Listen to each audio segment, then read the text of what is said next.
Hi, you Outshiners. Welcome to Outshine at Home, February edition, where we shine a special light on films of the African diaspora. This is our first one. It's a Q&A for the beautiful rendered film, I Am Samuel. I could go on and on with, my love of this film. It's just so many layers, so beautifully done, tells a story of a love relationship as well as a relationship between a family and as well as a country. Again, I hope you enjoy it as much as we enjoy bringing it to you, and we're very excited and pleased and honored to have with us Peter Marimi, the director of I Am Samuel. How you doing? I'm good. Hi, thank you so much for having me. Oh, thank you for being here, and I know you're currently in London, so the time change, I always say thank you for making special arrangements to be here. So, talk a little bit about the genesis of the film. How did it come to be? And then talk a little bit about the process, because if I'm correct, it's about a 5-year plus journey. So talk a little bit about those things. Yeah, so I'm Samuel. It's a story. It's a personal story about, as the title says, it's about Samuel. But the idea came about. I was having a really close person to me, who's gay, and was having really difficult time with the family. By this I mean the parents.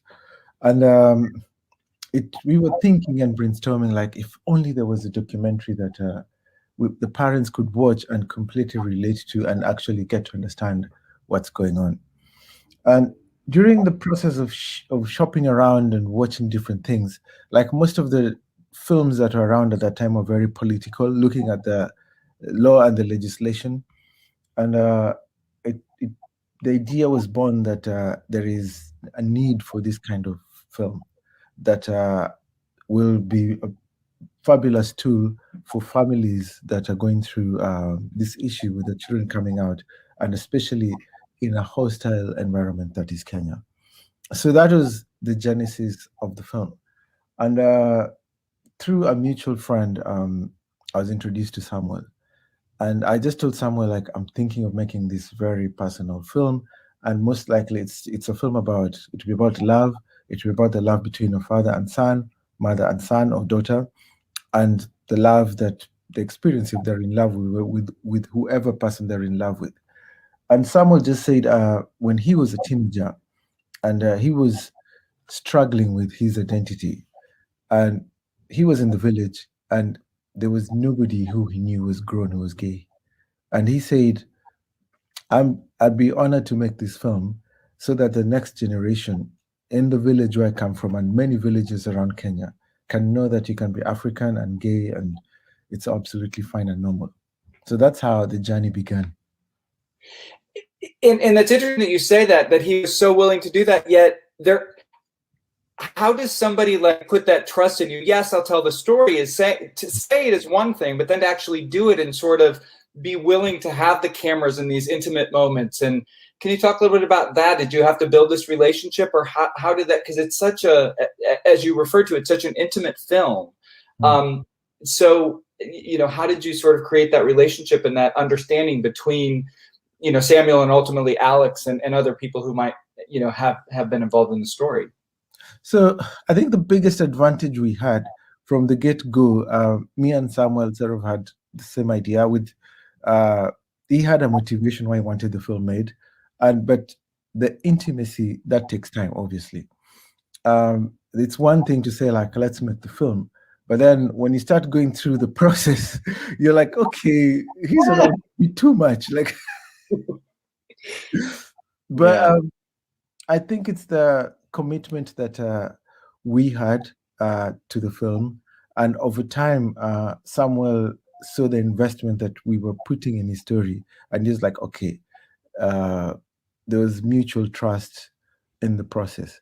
And as you say, it took longer because partly it was layered in a sense, because Samuel first introduced us to his city life, which was his friends and his boyfriend. And then over time, it's like, okay, let's go to the village and I'll introduce you to my family. And the point is, every time like introduces you, for example, to the friends, it takes a while for them also to settle in, like, what's this about? Who's this guy? And then the same thing for the family, like it took a while for the father and mother to get around the concept of the film. and eventually even now accept that it could be a really interesting tool even for themselves, because the dad was like, it's important that other fathers see what it means to have a gay son and how you go through and how I struggled with it. So eventually even the dad has found a way for the film to work for him. Oh, that's sweet. That's all. You always love to hear those sort of background stories that you think you see in the film, but to hear them is actually wonderful. And again, I think both the relationship between you and Samuel and the father, it says a lot about you and your who you are and your director. So that's kudos to you, whether people understand it or not is important. Can you talk a little bit about it? I think we always, being here in the States, always sort of perceive, or we think we perceive what it's like in Kenya. Can you talk a little bit about sort of the social political climate and the GLBT community or lack of community, and sort of how that, first of all is, and then how that impacted on your creation of the film? So, and if you're gay in Kenya right now, and I would say in the region in East Africa and the sub-Saharan Africa, like it's really difficult being gay because there's this colonial law that you inherited that is discriminatory, and it's used to harass people who are of the same sex. But also there's another challenge, and basically it's a toxic mixture of religion with the law, and for some reason people embrace like Christianity and Islam, which are very predominant, and they're using that also as a way of discrimination against people of same-sex relationship. So it is very difficult, but the point of this story is,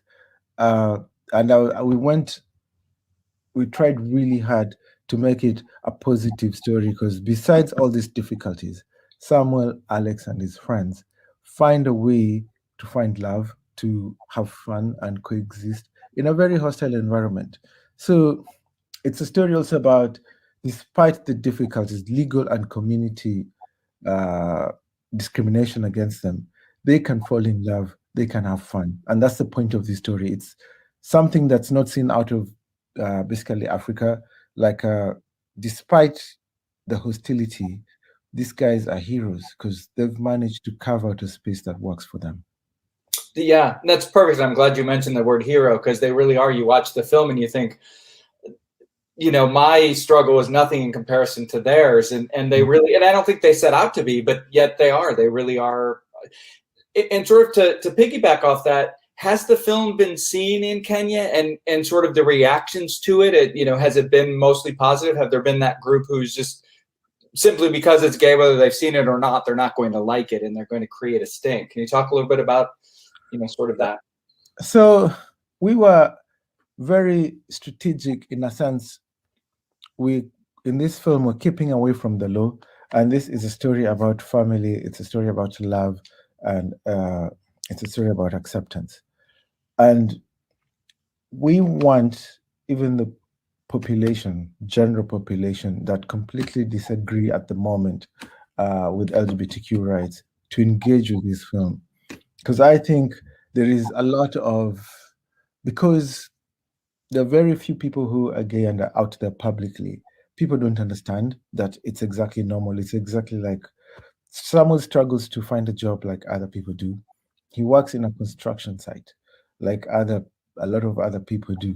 So there's so much in common with the rest of the population than is not. And we think this film will help bring those connections closer, and also bring understanding much, much more closer, and start a constructive debate about LGBTQ rights in Kenya. But it's not yet been screened in Kenya. We are making our way slowly to Kenya. It was released last year. It's done a few festivals, and because of COVID, it delayed also a few release plans. But this film was meant to be seen back home, and it will be, God willing. So that's our plan, and we hope we get there.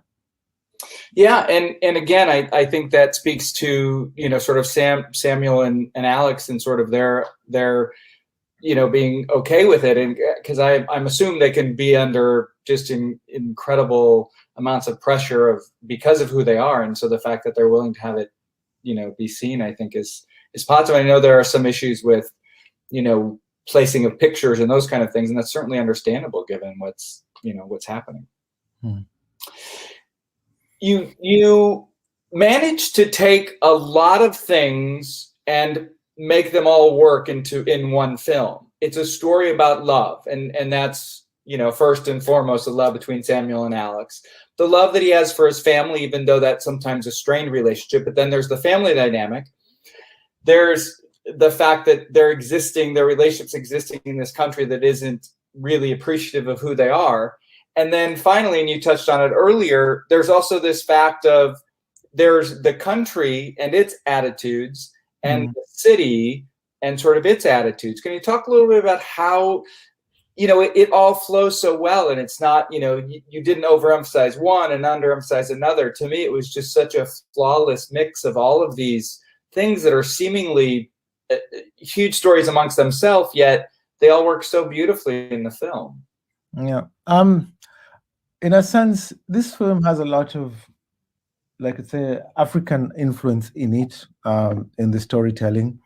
Because one thing, I filmed it very observationally, and especially the dynamic between the parents. And this is very common in Africa because we have very strict age sets, and sometimes in very sensitive topics, it's very hard for the parents to talk to the children or the children to talk to the parents openly.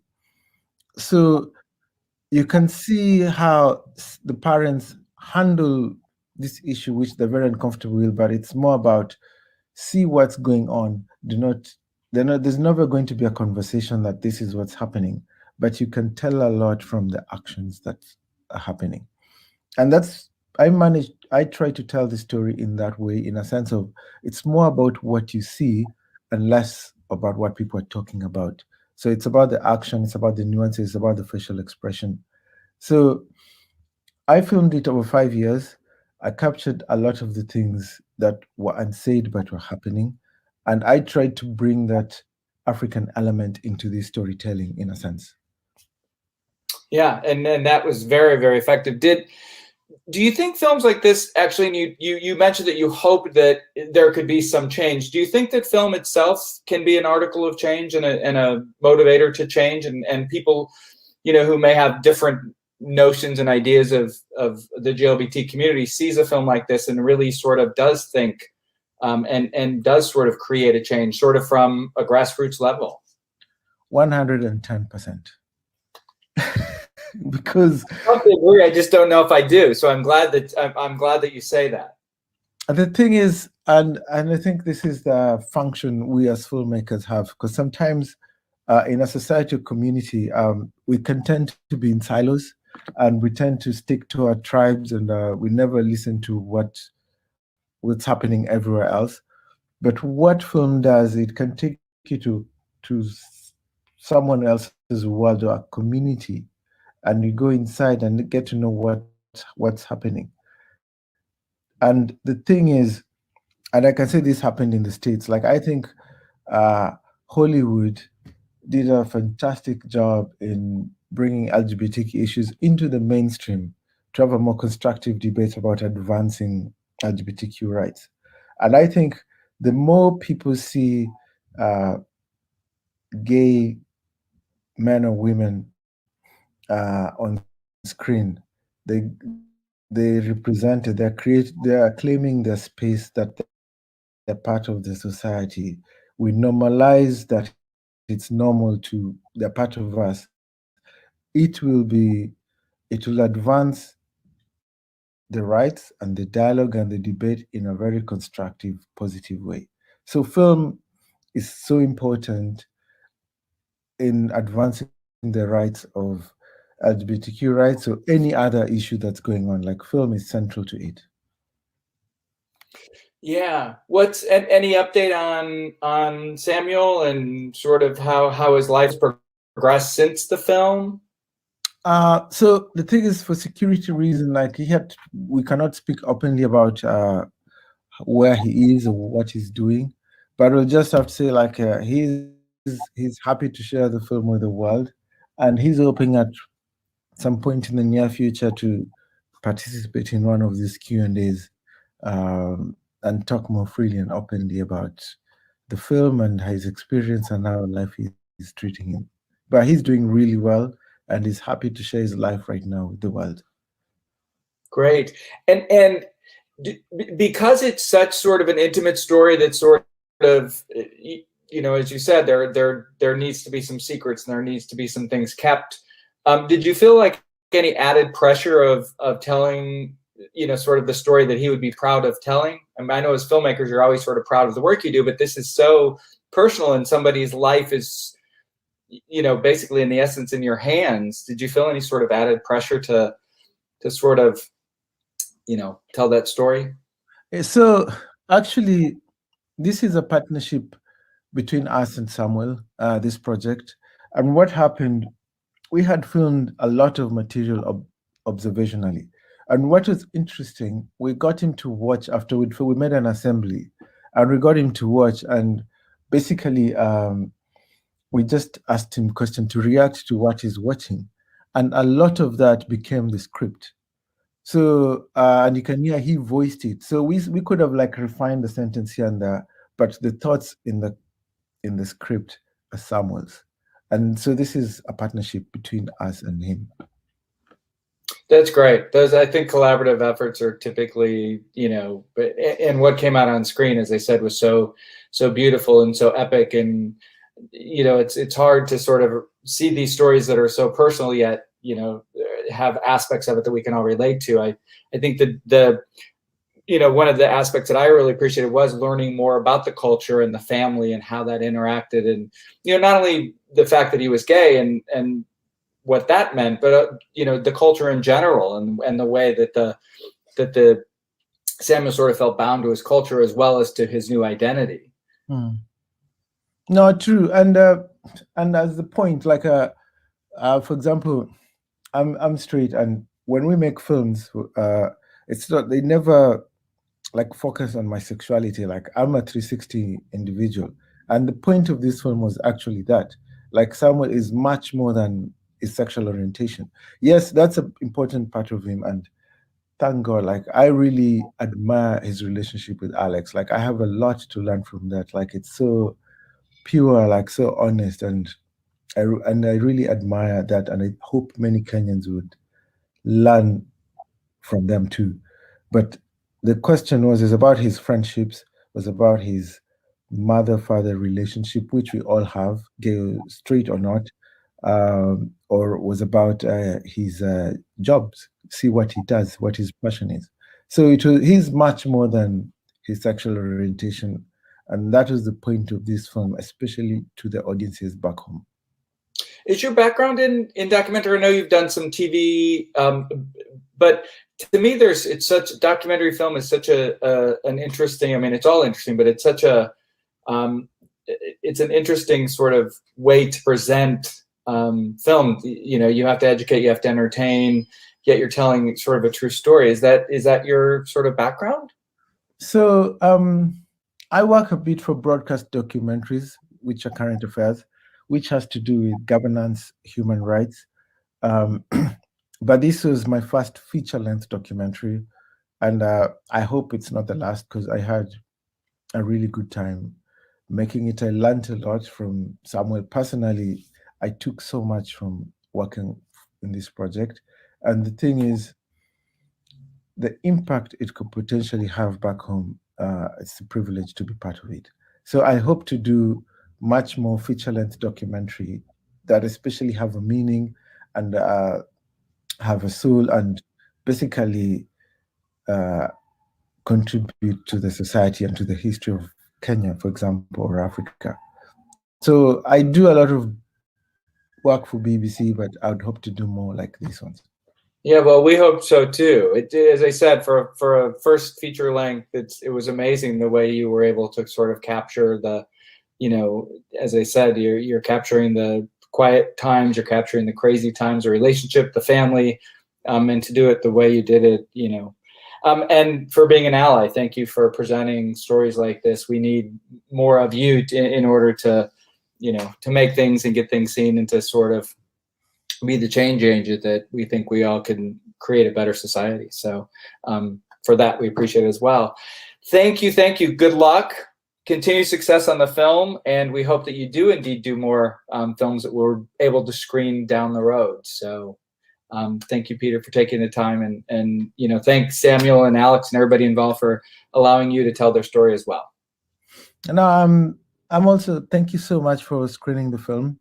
And it means so much. And for me and Samuel and Alex and everyone, like especially for this project, as you say, like until everyone is equal, like the fight still goes on. So in Kenya, we're still in the trenches, but hopefully one day there'll be equality for everyone. So that's what we're fighting for, and that's the end goal, for everyone to be equal. Well, perfect. Again, great film, great sentiments. We appreciate your time and energy, and keep on doing the good work. Okay, thank you so much, and love conquers. Bye-bye. Thank you, Outshiners.